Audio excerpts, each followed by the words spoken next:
കവിഞ്ഞൊഴുകുന്ന അനുഗ്രഹത്തിലേക്ക് വീണ്ടും സ്വാഗതം. കർത്താവായ യേശു ക്രിസ്തുവിൻ്റെ നാമത്തിൽ ഈ പ്രഭാതത്തിൽ നിങ്ങൾക്ക് സ്നേഹവന്ദനം അറിയിക്കുകയാണ്. ഇന്ന് വലിയൊരു അത്ഭുതത്തിൻ്റെ ദിവസമാണ്. അതിൻ്റെ കാരണം അത്ഭുത മന്ത്രി നമ്മുടെ കൂടെ നടക്കുക. പ്രിയപ്പെട്ടവരെ, നമ്മൾ കഴിഞ്ഞ ദിവസം കേട്ട അനുഗ്രഹിക്കപ്പെട്ട വചന ശുശ്രൂഷയിൽ നമുക്കറിയാം, യേശു അത്ഭുതമായിരിക്കുന്നത് പോലെ തന്നെ നമ്മുടെ കർത്താവിൻ്റെ അടുക്കൽ വന്നവരെല്ലാം അത്ഭുതമായി മാറി. യേശുവിൻ്റെ അടുക്കൽ വന്നവരുടെ എല്ലാം ചരിത്രം മാറി. ഇന്ന് നിങ്ങൾ ഈ TV പ്രോഗ്രാം കാണുമ്പോൾ ഓർത്തോണം, എന്തോ ഒരു റെക്കോർഡ് പ്രോഗ്രാം കാണുന്നത് പോലെയല്ല. യേശു കർത്താവ് മരിച്ചുയർത്തെഴുന്നേറ്റ ദൈവപുത്രൻ ഇന്ന് നിങ്ങളുടെ തൊട്ടടുക്കൽ ഇരിപ്പുണ്ട്. ഇത് നിങ്ങൾ കാണുമ്പോൾ യേശു നിങ്ങളുടെ കൂടെ ഇരിപ്പുണ്ട്. ഇന്ന് നിങ്ങളുടെ അത്ഭുതത്തിൻ്റെ ദിവസമാണ്. കഴിഞ്ഞ ദിവസം നമ്മൾ കേട്ട അനുഗ്രഹിക്കപ്പെട്ട ആ വചന ശുശ്രൂഷയുടെ തുടർഭാഗം നമുക്കിന്ന് കേൾക്കാം. എനിക്കറിയാം, ഇന്നലത്തെ വചനം ഏറ്റവും അനുഗ്രഹമായിരുന്നു. വളരെ പ്രതീക്ഷയോടെ, ദാഹത്തോടെ നമുക്ക് വചന ശുശ്രൂഷയിലേക്ക് കടക്കാം. കർത്താവ് സമൃദ്ധമായി എല്ലാവരും അനുഗ്രഹിക്കും.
സുവിശേഷം 6-ാം അധ്യായം 22, 23 വാക്യങ്ങൾ വായിക്കുമ്പോൾ കണ്ണിന് കർത്താവ് മാറ്റം തരികയാണ്. കാണുന്ന കണ്ണിനെ കർത്താവ് മാറ്റുകയാണ്. പുതിയൊരു വ്യൂ പോയിന്റ് കർത്താവ് തരികയാണ്. വായിക്കാം. ശരീരത്തിന്റെ വിളക്ക് കണ്ണാകുന്നു. കണ്ണ് ചൊവ്വുള്ളതെങ്കിൽ, എല്ലാവരും പറഞ്ഞ കണ്ണ് ചൊവ്വുള്ളതാകണം. കണ്ണ് എന്താകണം? അപ്പൊ എവിടെയാ പ്രശ്നം കിടക്കുന്നത്? പറഞ്ഞാട്ടെ. ഹലോ, എവിടെയാ പ്രശ്നം? വിളിച്ചു പറയൂ, ഉറക്കെ പറയൂ. എവിടാ മാറ്റം വരണ്ടേ? കണ്ണിന്. എനിക്ക് ഭയങ്കര വിഷയ, ബ്രദർ പറയുന്ന പോലൊന്നും അല്ല. കൈ കൊടുത്ത് പറ, നീ അതിനെ വലുതാക്കിയെന്ന് പറ. കനാൻ ദേശം ഒറ്റ നോക്കാൻ പോയി. 40 വർഷം നടന്ന ദൈവം വാഗ്ദത്തം ചെയ്ത് അവരെ എങ്ങോട്ട് കൊണ്ടുപോവുക? കനാൻ നാട്ടിലേക്ക് കൊണ്ടുപോകും. കുഞ്ഞെ, ദൈവമാ വിളിച്ചെങ്കിൽ, ദൈവമാ കൊണ്ടുപോകുന്നെങ്കിൽ ഏറ്റവും ബെസ്റ്റ് ഒരുക്കിയിട്ടാണ് കൊണ്ടുപോകും. പ്രതിസന്ധികൾ വന്നു. അപ്പൊ ദൈവം വിളിക്കുന്ന വഴിയിലും എന്തുണ്ടാകും? പ്രതിസന്ധി ഉണ്ടാകും. യേശു ക്രിസ്തു അക്കരയ്ക്ക് ശിഷ്യന്മാരെ കൊണ്ടുപോയപ്പോഴും കാറ്റടിച്ചു. പക്ഷേ ആ കാറ്റിനെ വിഴുങ്ങുന്ന അത്ഭുത ശക്തി ഉള്ളവൻ നിന്റെ കൂടെയുണ്ട്. അത് നീ മറക്കരുത്. പ്രശ്നങ്ങൾ കണ്ട് നീ ഭയപ്പെടരുത്. ഓളങ്ങൾ കണ്ട് നീ ഭയപ്പെടരുത്. നമ്മൾ പാട്ട് പാടാറുണ്ട്, അക്കരയ്ക്ക് യാത്ര ചെയ്യുന്ന സിയോൻ സഞ്ചാരി, ഓളങ്ങൾ കണ്ട് നീ ഭയപ്പെടേണ്ട. കാരണം എന്താ? കാറ്റിനെയും കടലിനെയും നിയന്ത്രിക്കാൻ കഴിയുന്നവൻ നിന്റെ കൂടെയുണ്ട്. അടുത്തിരിക്കുന്നവൾ പറഞ്ഞിട്ട്, പ്രശ്നമല്ല വലുത്, പ്രശ്ന പരിഹാരകനാണ് വലുത്. കാറ്റല്ല വലുത്, കാറ്റിനെ അടക്കുന്ന വാക്കുള്ളവനാണ് വലുത്. പുതിയ നിയമവിശ്വാസികളോട് എനിക്ക് പറയാനുള്ളത്, ഇന്ന് കാറ്റിനെ അടക്കുന്ന വാക്കുള്ളവൻ നിന്റെ കൂടെയല്ല. ആ വാക്ക് നിന്റെ നാവിൽ തന്നിരിക്കുക. നീ കൽപ്പിക്കുമ്പോൾ കാറ്റുകൾ മുട്ടുകുത്തും. നീ കൽപ്പിക്കുമ്പോൾ പെരും കാറ്റുകൾ മാറിപ്പോകും. കരമടിച്ച് കർത്താവിനെ സ്തുതിക്കാം. യാക്കോബിന്റെ ലേഖനം പറഞ്ഞു, ഏലിയാവ് നമുക്ക് സമ സ്വഭാവമുള്ള മനുഷ്യൻ. അവൻ പ്രാർത്ഥനയിൽ അപേക്ഷിച്ചു. 3 ആണ്ടും 6 മാസവും ദേശത്ത് മഴ പെയ്തില്ല. സംഭവം പിന്നെയും പ്രശ്നമായി. വീണ്ടും പ്രാർത്ഥിച്ചപ്പോൾ ആകാശത്തിന്റെ കിളിവാതിലുകൾ തുറന്നു, മഴ പെയ്തു. ക്രിസ്തു വരുന്നതിന് മുമ്പ്, ക്രിസ്തുവിന്റെ വെളിപ്പാടുണ്ടാകുന്നതിന് മുമ്പ് ഒരു പഴയ നിയമ ഭക്തനെ കൊണ്ട് അത് സംഭവിക്കുമെങ്കിൽ, പുതിയ നിയമവിശ്വാസികളോട് പറയാണ്, ഏലിയാവ് നമുക്ക് സമസ്വഭാവമുള്ള മനുഷ്യൻ. അവൻ അത് ചെയ്തെങ്കിൽ അതിൽ വലിയതും ചെയ്യുവാൻ, അതിൽ വലിയതും കൽപ്പിക്കുവാൻ പ്രശ്നങ്ങളെ വലുതായിട്ട് കാണാനില്ല, പ്രശ്നങ്ങളോട് സംസാരിക്കുവാൻ നിന്റെ മുമ്പിൽ മുട്ടും മടക്കും. എന്തേലും പ്രശ്നം കണ്ട ഉടനെ അയ്യോ ബ്രദറെ പ്രാർത്ഥിക്കണേ എന്ന് പറയാനല്ല ദൈവം തന്നെ വിളിച്ചത്. അക്കരയ്ക്ക് അവർ യാത്ര ചെയ്യുമ്പോൾ കൊടുങ്കാറ്റും പേമാരിയും തിരമാലയും അടിച്ചപ്പോൾ അവർ കിടന്ന് കരയാൻ തുടങ്ങി. കർത്താവ് പറഞ്ഞു, നിങ്ങൾ എന്നോട് കരയുന്നത് എന്താ? എവിടെ നിങ്ങളുടെ വിശ്വാസം? ഇതിന് എന്നെ വിളിക്കേണ്ട ആവശ്യമില്ല, നിങ്ങൾക്ക് തന്നെ പവർ തന്നിട്ടുണ്ട്. കൈ കൊടുത്തോറ പലതിനും യേശുവിനെ വിളിക്കേണ്ട ആവശ്യമില്ലെന്ന് പറഞ്ഞ്. കാരണം മഹത്വത്തിന്റെ പ്രത്യാശയായ ക്രിസ്തു എവിടെ തന്നെ ഉണ്ട്. നീ തന്നെ കൽപ്പിച്ചാൽ മതി. നമ്മളിങ്ങനെ വായിക്കുന്നു, യേശു ഉയർത്തെഴുന്നേറ്റു ശേഷം തങ്ങളുടെ ശിഷ്യന്മാരെ കൂട്ടി. മർക്കോസ് 16 നമ്മൾ വായിക്കുന്നു. എന്നിട്ട് അവരോട് പറഞ്ഞു, മത്തായി 28 മർക്കോസ് 16 ലൂക്കോസ് 24 യോഹന്നാൻ 20 അവിടെയെല്ലാം യേശു കർത്താവിൻ്റെ അന്ത്യകൽപ്പനയുണ്ട്. അപ്പോസ്തലപ്രവൃത്തി 1 എന്താ പറഞ്ഞ കൽപ്പനയിൽ? ഇതാണ് പറഞ്ഞ്, സ്വർഗത്തിലും ഭൂമിയിലും സകല അധികാരവും എനിക്ക് നൽകപ്പെടും. ഞാൻ ഈ പല വേദഭാഗങ്ങളെ ഒന്നിച്ചു കൂട്ടി പറയാം. സ്വർഗത്തിലും ഭൂമിയിലും സകല അധികാരവും എനിക്ക് നൽകപ്പെട്ടിരിക്കും, ആകയാൽ നിങ്ങൾ പുറപ്പെടുക എന്ന് പറഞ്ഞ അതിൻ്റെ അർത്ഥം എന്നാ? ആ അധികാരം ഞാൻ നിനക്ക് ട്രാൻസ്ഫർ ചെയ്ത് തന്നിരിക്കും. നിങ്ങൾ അങ്ങോട്ട് പോയി എൻ്റെ നാമത്തിൽ പോകാം. എങ്ങനെ പോണം? എങ്ങനെ പോണം? ഭൂലോകത്തിൽ പോയി സകല സൃഷ്ടിയോടും ഈ സുവിശേഷം പറയണം. ഹലോ, അവരെ ക്രിസ്തു മതത്തിൽ ചേർക്കുന്ന പരിപാടിയല്ല. ക്രിസ്തു നിമിത്തം മാനവജാതിക്ക് നഷ്ടപ്പെട്ട അധികാരം വിശ്വസിക്കുന്ന ഓരോരുത്തരുടെ മേൽ വരും. അതിന് ക്രിസ്ത്യാനി, ഹിന്ദു, മുസൽമാനൊന്നുമില്ല. യേശുവിൻ്റെ നാമത്തിൽ വിശ്വസിച്ചുകൊണ്ട് ഇന്നത് കേട്ടോണ്ടിരിക്കുന്ന വ്യക്തി കൈവച്ച് കൽപ്പിച്ചാൽ രോഗം മാറും.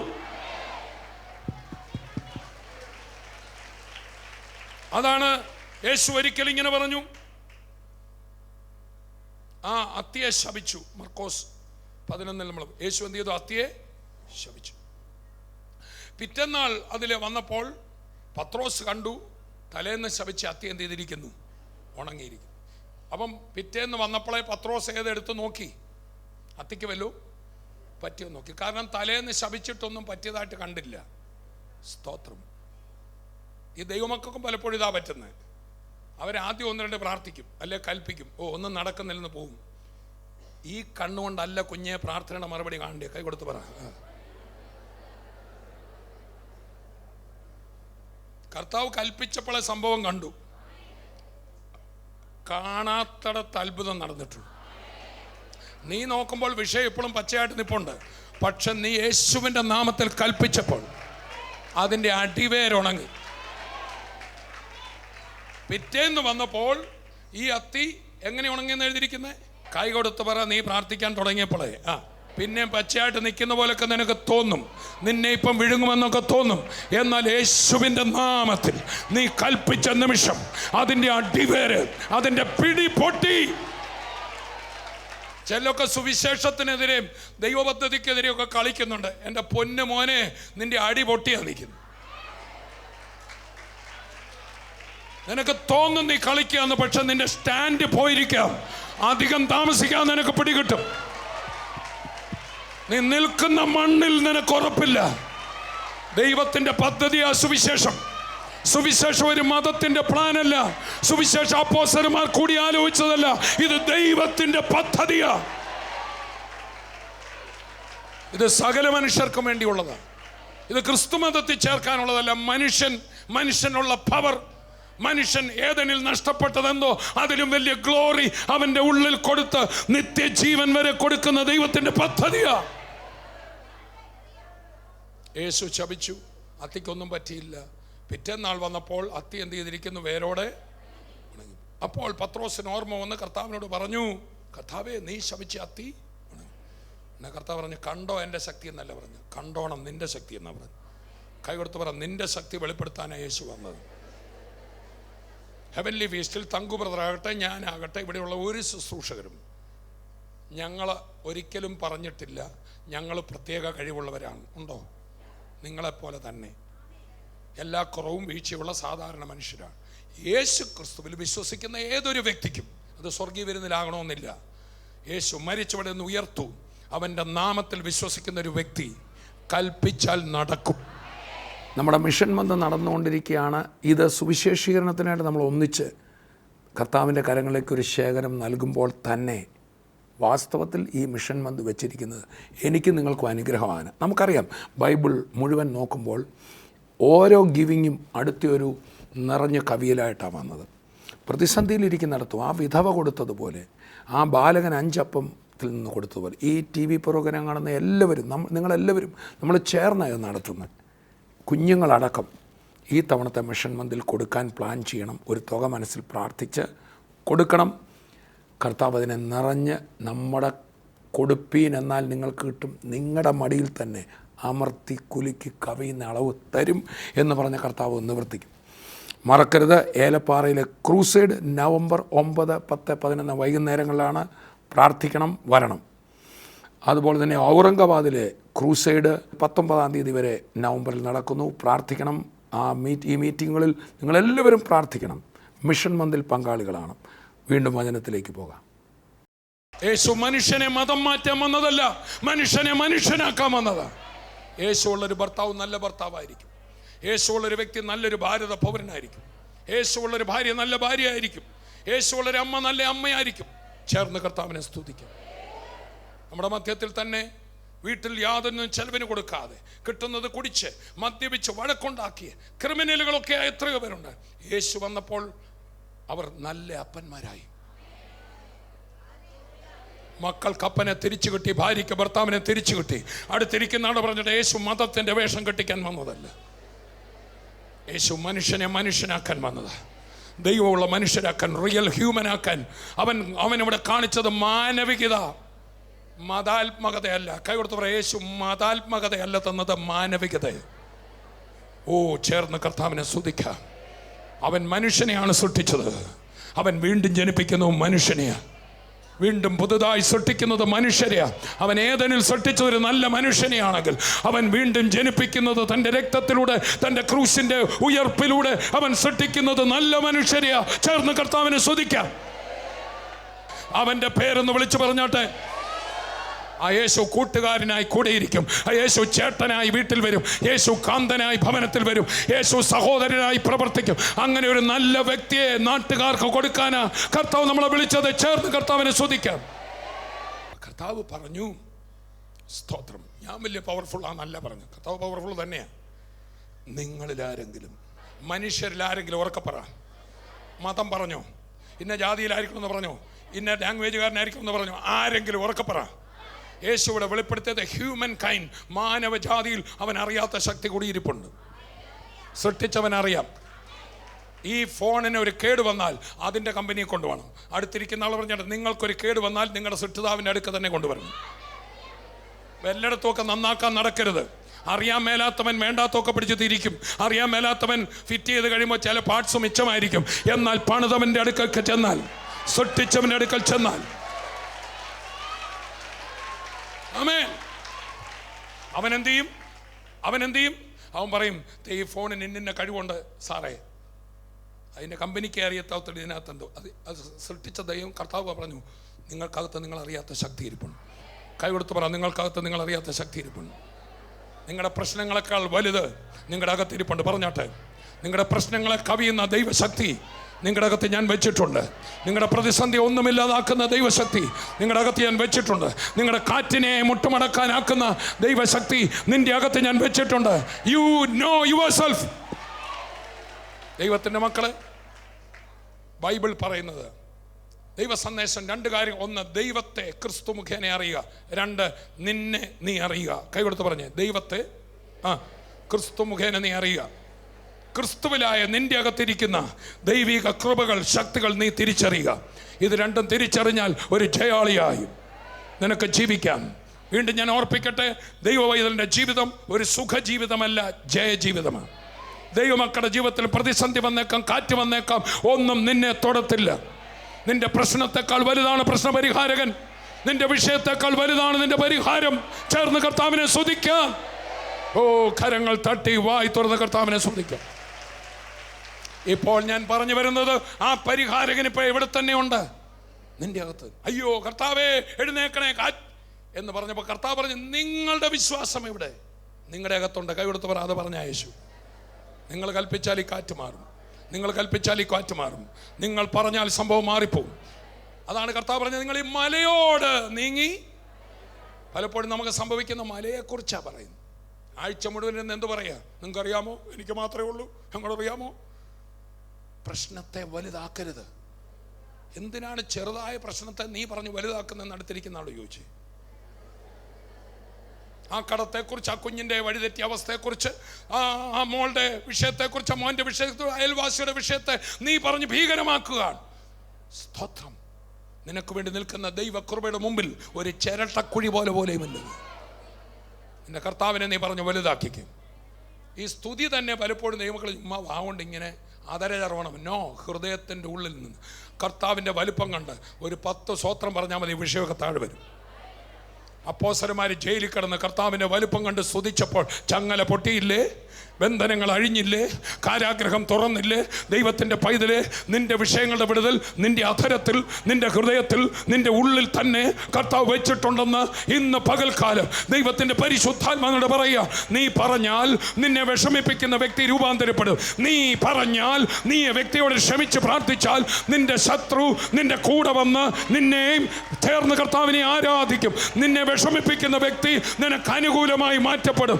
നിനക്കെതിരെ പൊരുതുന്ന വ്യക്തി നിന്റെ കൂടെ സ്തോത്രം പറയുന്ന വ്യക്തിയാക്കി മാറ്റുന്ന ദൈവശക്തി നിന്റെ മേലുണ്ട്.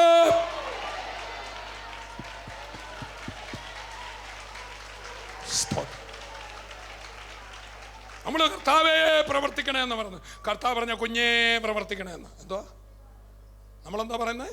കർത്താവേ പ്രവർത്തിക്കണേ. കർത്താവ് പറഞ്ഞ കുഞ്ഞേ പ്രവർത്തിച്ചിട്ടല്ല, നിന്റെ കത്ത് വെച്ച് നീ പ്രവർത്തിക്കണേ. കവിടുത്ത് പറ, നീ പ്രവർത്തിക്കാൻ പറ, നീ പറയാൻ പറ. നീ എന്ത് പറയുന്നു? നീ എന്ത് കാണുന്നു? മനുഷ്യന്റെ കണ്ണ് ചൊവ്വുള്ളതെങ്കിൽ നിന്റെ കാഴ്ചക്കാണ് പ്രശ്നം, നിന്റെ നോട്ടത്തിനാണ് പ്രശ്നം, നീ പറഞ്ഞാണ് പ്രശ്നം. ഞാൻ നിന്റെ കണ്ണുകൂടെ മാറ്റി തരിക. അതാണ് പൗലോസ് പ്രാർത്ഥിക്കുന്നത്. ദൈവം സ്നേഹിക്കുന്നവർക്ക് ഒരുക്കിയിട്ടുള്ളത് കണ്ണ്, ചെവി. ഒരു മനുഷ്യന്റെ ഹൃദയത്തിൽ ആ വേദഭാഗം പഠിച്ചാൽ മനസ്സിലാവും. 3 കൂട്ടർക്ക് അത് കാണാനൊക്കത്തില്ല. ദൈവം തന്നെ മക്കൾക്ക് ഒരുക്കിയത്. കൈ കൊടുത്ത് പറ, പോക്ക് വഴി ഒരുക്കിയിരിക്കുക. പറ, പ്രശ്നത്തിന് മുമ്പേ വിടുതൽ ഒരുക്കിയിരിക്കുക. പറ, പ്രശ്നമല്ല ആദ്യമുണ്ടായത്, വിടുതലാണ് ആദ്യമുണ്ടായത്. ചേർന്നൊരു ഹല്ലേലൂയ പറഞ്ഞാൽ. പാപമല്ല ആദ്യമുണ്ടായത്, പാപ പരിഹാരമാണത്. ചേർന്ന് കർത്താവിനെ സ്തുതിക്കാം. പിശാചല്ല ആദ്യമുണ്ടായത്, രക്ഷകനാണ് ആദ്യമുണ്ടായിരുന്നത്. അടുത്തുള്ളത് പറഞ്ഞേ, പ്രശ്നം ഉണ്ടായതാ. പറ, പരിഹാരകൻ ഉണ്ടായതല്ല. പറ, അവൻ മുമ്പേ ഉള്ളവനാണ്. അവൻ ഇന്നലെയും ഇന്നും എന്നേക്കും മാറാത്തവനാണ്. പ്രശ്നത്തിനൊരു തുടക്കമുണ്ട്, പരിഹാരത്തിന് തുടക്കവുമില്ല, ഒടുക്കമില്ല. ഞാൻ ആൽഫയും ഒമേഗയും ആദ്യവും അന്തവുമാണ്. ചേർന്ന് കർത്താവിനെ സ്തുതിക്കാം. ഡൊമീഷ്യൻ ചക്രവർത്തിയാൽ നാട് കടത്തപ്പെട്ട് മരണത്തെ മുമ്പിൽ കണ്ടുകൊണ്ട് എല്ലാം തകർന്നു, ശുശ്രൂഷ തീർന്നു എന്ന് കരുതി പത്മോസ് ദ്വീപിലായിരിക്കുന്ന യോഹന്നാനോട് കർത്താവ് എന്നിട്ട് പറയാണ്, സ്തോത്രം, പെരുവെള്ളത്തിന്റെ ഇരച്ചിൽ പോലെ ശബ്ദത്തിൽ ഉയർത്തെഴുന്നേറ്റ കർത്താവ്, വലിയ കർത്താവ്. ഓ, തൻ്റെ വായിൽ നിന്ന് പുറപ്പെടുന്ന ശബ്ദം പെരുവെള്ളത്തിന്റെ ഇരച്ചിൽ പോലെ. തൻ്റെ കണ്ണിൽ വന്ന അഗ്നിജ്വാല പുറപ്പെടുന്നു. തൻ്റെ കാൽ വെള്ളോട്ടിന് സദൃശമായി തൻ്റെ മാറിൽ മാറത്ത കെട്ടിക്കൊണ്ട്, ഓ, പൊൻകച്ച കെട്ടിക്കൊണ്ട് വന്നിട്ട് പറയാണ്, നിന്റെ വിഷയം അല്ല വലുത്, ഞാനാ വലുത്.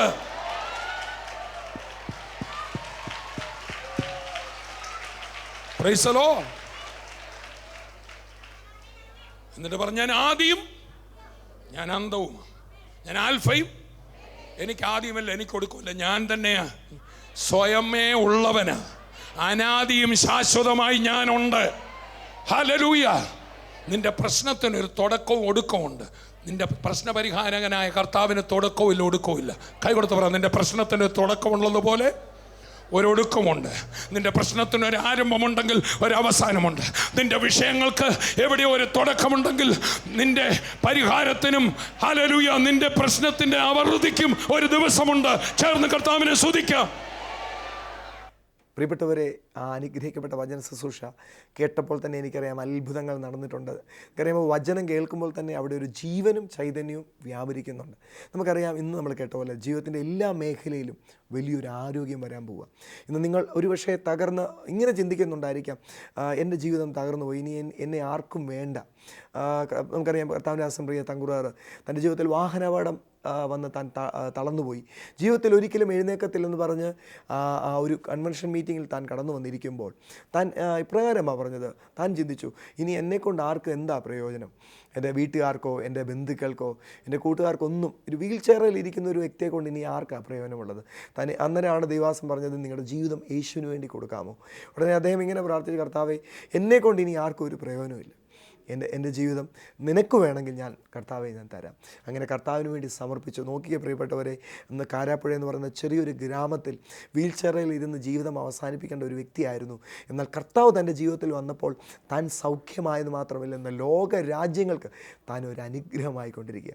അതിനോർത്തോളം കർത്താവ് കേവലം ഒരു വിടുതൽ മാത്രം തരുന്നവനല്ല, നിങ്ങളൊരു അത്ഭുതമാക്കും. നിങ്ങൾ ആരോഗ്യമുള്ള വ്യക്തിയായിത്തീരും. എല്ലാ മേഖലയിലും ആരോഗ്യമുള്ള വ്യക്തിയാക്കി കർത്താവ് നിങ്ങളെ മാറ്റും. വീണ്ടും എനിക്ക് വളരെ വ്യക്തമായിട്ട് അറിയാം, എന്നെ കാണുന്ന ചില വീൽ ചെയറിൽ ഇരുന്ന് എന്നെ കാണുന്ന പ്രിയപ്പെട്ടവരുണ്ട്. നിങ്ങളോട് ഞാൻ സംസാരിക്കുന്നത് നിങ്ങളെപ്പോലെ തന്നെ ഇരുന്നൊരു വ്യക്തിയായിരുന്നു കർത്താവിൻ്റെ ദാസൻ തങ്കുറാൻ. എന്നാൽ അദ്ദേഹം ഇന്ന് ലോക രാജ്യങ്ങളിൽ ഓടുന്നുണ്ടെങ്കിൽ ഓർത്തണം, ആ യേശുവിൽ ഒരു വ്യത്യാസവുമില്ല. 2000 വർഷം മുമ്പ് നടന്നൊരു സംഭവമല്ല ഞാൻ പറയുന്നത്. ഇന്നും നമ്മുടെ മുമ്പിൽ മാതൃകയായിരിക്കുന്ന നമ്മുടെ ദൈവാസനെ കുറിച്ചാണ്. വീൽ ചെയറിലിരുന്ന് കട്ടിലയിൽ കിടന്നുകൊണ്ടൊക്കെ എന്നെ വ്യക്തികൾ കേൾക്കുന്നുണ്ട്. ഞാൻ നിങ്ങളോട് പറയാം, നിങ്ങൾ ആ കട്ടിലയിൽ ജീവിതം അവസാനിപ്പിക്കേണ്ട വ്യക്തിയല്ല, ആ മുറിക്കകത്ത് ജീവിതം അവസാനിപ്പിക്കേണ്ട വ്യക്തിയല്ല. യേശു ഇന്ന് നിങ്ങളെ ജീവിതത്തിൽ അത്ഭുതം ചെയ്യാൻ പോവുക. നിങ്ങളെ ആ മുറിക്കകത്തൊന്ന് വെളിക്കൊണ്ടുവരാൻ പോവുക. ഞാൻ ഇന്നലെ നിങ്ങൾ ഓർപ്പിച്ച പോലെ 38 വർഷമായി തളർന്നു കിടന്ന മനുഷ്യൻ താൻ ഇങ്ങനെ ചിന്തിച്ചത്, എൻ്റെ ജീവിതം ഇവിടം കൊണ്ട് അവസാനിച്ചു, എൻ്റെ ജീവിതത്തിൽ ഇനി ഒരു അധ്യായമില്ല, എൻ്റെ ജീവിതം ഇവിടം കൊണ്ട് അവസാനിച്ചെന്ന് ചിന്തിച്ചെങ്കിൽ യേശു വന്ന് തന്നോട് ചോദിച്ച ചോദ്യം ഇതാ, സൗഖ്യമാകാൻ നിനക്ക് മനസ്സുണ്ടോ? ഇന്ന് അതേ കർത്താവ് നിങ്ങളോട് ചോദിക്കുക, ഈ മുറിക്കകത്തൊന്ന് വെളിയിലിറങ്ങാൻ നിനക്ക് മനസ്സുണ്ടോ? ഇവിടം കൊണ്ട് നിൻ്റെ ചിന്ത എന്തുകൊണ്ടാണ് നീ അവസാനിപ്പിക്കുന്നത്? ഇന്ന് നമ്മുടെ അകത്തെ ഇടുക്കങ്ങളെ ഒന്ന് പൊട്ടിക്കാം. അകത്ത് വന്ന ചിന്തകളെല്ലാം ഒന്ന് പൊട്ടിച്ചിട്ട് കർത്താവിന് പറയാം, കർത്താവെ, ഞാൻ ഒരുക്കമാണ്. പ്രിയപ്പെട്ടവർ, യേശു ഒരുക്കമായിട്ടിരിക്കുക. ഇന്ന് കർത്താവ് ചോദിക്കുക, നിങ്ങൾ ഒരുക്കമാണോ? ഞാൻ വീണ്ടും പറയാം, സ്തോത്രം, മരുന്നുകളും മോഷനും എല്ലാം ഒരേ മുറിക്കകത്തിരുന്ന് ചെയ്യുന്ന വ്യക്തികൾ എന്നെ കേൾക്കുന്നുണ്ട്. നിങ്ങളുടെ ജീവിതം അവസാനിച്ചിട്ടില്ല. ഒരു പുതിയ ആരംഭം BCA AD ആക്കി മാറ്റിയ എൻ്റെ കർത്താവ്, അതിനെ വേർതിരിച്ച കർത്താവ് ഇന്ന് നിങ്ങൾക്കൊരു പുതിയ ആരംഭം തരാൻ പോവുക. വീണ്ടും കർത്താവ് വളരെ വ്യക്തമായിട്ട് പറയുക, സ്തോത്രം, തളർന്നുപോയ ചില അപകടങ്ങളുണ്ടായി, ചില വീഴ്ചകളുണ്ടായി, കട്ടിലെ തളർന്നു കിടക്കുന്ന വ്യക്തികൾ, വീൽ ചെയറിൽ തളർന്നിരിക്കുന്ന വ്യക്തികൾ എന്നെ കേൾക്കുന്നു. ഇന്ന് ഒരു അത്ഭുതം നിങ്ങൾ പ്രതീക്ഷിക്കണം. യേശു നിങ്ങളുടെ അടുക്കലുണ്ട്. നമുക്ക് ഒരു മനസ്സോടെ പ്രാർത്ഥിക്കാം. പിതാവേ, ഞങ്ങൾ ഒരു മനസ്സോടെ പ്രാർത്ഥിക്കുന്നു. കർത്താവേ, ഞങ്ങളുടെ കൂടെ നടക്കുന്നത് സാധാരണ ഒരു മനുഷ്യനല്ലല്ലോ, ഒരു പ്രവാചകനല്ല, സൃഷ്ടിക്കുന്ന ദൈവത്തിനാണ്, മരണത്തെ ജയിച്ച് ഉയർത്തുന്നേറ്റ ദൈവത്തിനാണ്. യേശുവിൻ്റെ നാമത്തിൽ നിങ്ങൾ പ്രാർത്ഥിക്കുമ്പോൾ എന്നെ ചില മുറിക്കകത്ത് വർഷങ്ങളായി മുറിക്കകത്തു നിന്ന് ഇറങ്ങാതെ ചില വ്യക്തികൾ എന്നെ കേൾക്കുന്നു. യേശുവിൻ്റെ നാമത്തിൽ ഇന്നൊരു അത്ഭുതം അവിടെ നടക്കട്ടെ. ആ ശരീരങ്ങളുടെ മേൽ കർത്താവ് ഒരു വയറിൻ്റെ അകത്ത് കരണ്ട് ഒഴുകുന്ന പോലെ പരിശുദ്ധാത്മാവിൻ്റെ പുനരുദ്ധാന ശക്തി ആ ശരീരങ്ങളിലേക്ക് ഇപ്പോൾ ഒഴുകട്ടെ. യേശുവിൻ്റെ നാമത്തിൽ ആ കാലുകൾ ചലിക്കട്ടെ. അരയ്ക്ക് താഴെ തളർന്നുപോയ വ്യക്തികൾ യേശുവിൻ്റെ നാമത്തിൽ ഇപ്പോൾ ആ കാലുകളിലേക്ക് ജീവൻ വ്യാപരിക്കട്ടെ, ജീവൻ വ്യാപരിക്കട്ടെ. പരിശുദ്ധാത്മാവെ, എൻ്റെ യേശുവിനെ മരിച്ചവരെന്ന് ഉയർപ്പിച്ച എൻ്റെ പൊന്നു പരിശുദ്ധാത്മാവെ, അവിടുത്തെ അത്യന്ത ശക്തി ആ കാലുകളിലേക്ക്, ഞരമ്പുകളിലേക്ക് ഒഴുകുമ്പോൾ അസ്ഥിയുടെ മേൽ, മജ്ജയുടെ മേൽ ജീവൻ വ്യാപരിക്കട്ടെ.